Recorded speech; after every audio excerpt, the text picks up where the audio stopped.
Hello there, YouTube. Devin here again. Sorry once again for the sporadic kind of video schedule. My new kind of days off, I don't really have any days off, but my shorter days are Wednesday and Sunday. So those will probably kind of become the new days. One of those 2 days in the week will be kind of the new day for the video. Today we have another entrenching tool for you, and this is on the Russian titanium version of I think the Russian one's the MPL50 entrenching tool, which is a very, very famous entrenching tool. Obviously, pretty standard design going back quite a long ways, and this is just kind of an updated, lighter version of the normal kind of MPL50. The MPL50 came about, obviously, quite a long time ago in the 1950s, which was just kind of an updated version of their already basically the same entrenching tool, just with a little bit kind of different manufacturing techniques and stuff like that. Someone will probably give me some more information on it there in the comments. I really don't want to get into a whole novel about it because it's not the one we're doing today. We're doing the titanium version.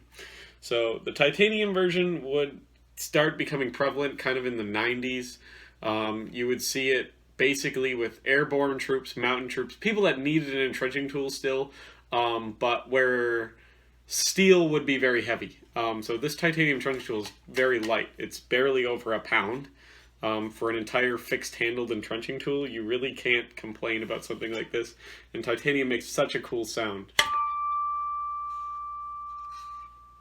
for what it is. And it's a pretty neat entrenching tool. This one's just got your fixed kind of standard birch handle. This one's a little rattly because I've been using it to shovel off my deck for the last couple of years. This one's also kind of done its bout in the car. I have kind of modified it, rounded this off a little bit, as you can see there. Kind of taken my knife and whittling away at it to kind of round it off a little bit because it was a little bit bulkier than what I wanted it to be, but that's totally fine. Nothing's really going to hurt this entrenching tool anyways. So these are still in use. There is a folding version as well. I tend to kind of like the fixed handle version. This is a very good throwing entrenching tool. If you ever wanted to learn how to start throwing entrenching tools, this is a pretty good place to start because it's very light. They also come with a pretty good edge on them already. Believe it or not, these do take an edge quite well. You can actually sharpen titanium. There's a lot of people out there that for some reason think that you can't sharpen titanium. You can sharpen titanium. Titanium is not as hard as everyone seems to think it is. It's just very lightweight. Titanium offers you a lot of the benefits of steel, just lighter weight for the most part. There's alloys that are more brittle than certain kinds of steel and yada yada. There's tons of stuff like that. But it's really cool and very popular entrenching tool. You can see them in pictures. They come in this kind of weird woodland-esque camouflage pouch to carry them around on, which can be attached to obviously equipment. It could be attached to belts and stuff like that. So now at this point I just realized before you guys ask, there will be a sleeve rolling tutorial coming up here eventually. You guys ask me almost every video, how do I get my sleeves to look so nice when I roll them? It's not that hard. I'll give you some kind of tips and tricks on how to do that here. Eventually, I'll get a video on how I roll my sleeves so nice, because basically it just comes down to years of practice, but I'll give you some tips and tricks to make sure they come out looking this clean, and stuff like that.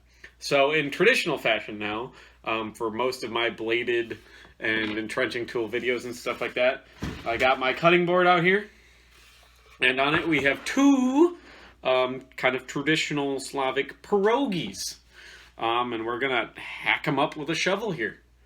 And just for funsies, just to see how it cuts and stuff like that. And you can see, like, this is a very light entrenching tool, so it's not going to be so hard. But we're going to test how good it is, because like I say, the entrenching tool should be able to be everything from a chef's knife to a boat paddle to a grappling hook, to, you know, an anchor to a melee weapon, anything like that. So we're going to choke up on it real hard here, and we're going to see how it cuts, first of all. So we get a little bit closer to the camera here, and we're just going to try to, you know, kind of chef's knife this to see how it cuts through this pierogi. And the edge on it isn't bad. Obviously the pierogi is very soft, and the entrenching tool is very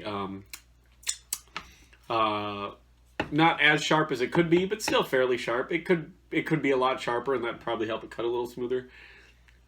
But it will take an edge pretty well. and it would be pretty easy to cut. And obviously the next thing is the chopping portion of it. How well does it chop? Pretty darn good. As you can see, that's a pretty freaking clean cut to this kind of now very tacky. You see that there? That's a very, very straight, very, very clean cut for an entrenching tool. Now, chopping motion, not once again that pierogies are all that hard, but these are very sticky pierogies. They are kind of been sitting out for a while. Well, I've been setting up everything to film this video, so they're kind of getting near room temperature, but I'll still eat them just for funsies. But, you know, you always want to see how good something like this does, and it doesn't quite stick into the wood just because the blade is so big on it, but it did make about an inch wide cut there, and this is again an acacia wood cutting board, and acacia wood is obviously a hardwood. It's a pretty hardwood. We didn't really hurt the tip of this thing at all, and it made a pretty deep cut into the cutting board there, so you can see that where this thing does pretty good for what it has to be for as light as it is. Because one of the best things about using the entrenching tool, most entrenching tools, is their mass. This doesn't have a lot of mass because it's titanium, but it still gets the job done, at least enough for a lot of the Russian kind of more elite troops to warrant keep using it and keep making entrenching tools in titanium. So if you are looking for one, these are they're not too hard to find. For a cursory Google search for a Russian titanium entrenching tool, you could probably find one very similar to this, if not this exact model. So they're still made. They come in different sizes, different lengths, folding, like I said. Tons of cool stuff like that. You really can't go wrong.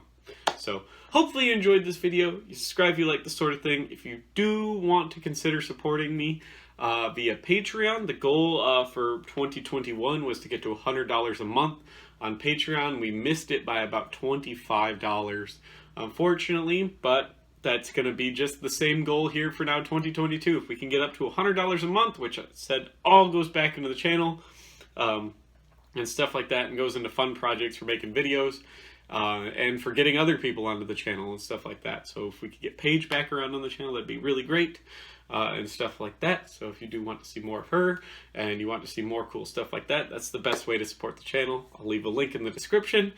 But if you can't do that, just keep watching, liking, subscribing, commenting. It helps in the algorithms a lot, which makes YouTube have to pay me more money, which is something they don't do very often. So I appreciate it if you do go through all those steps for me.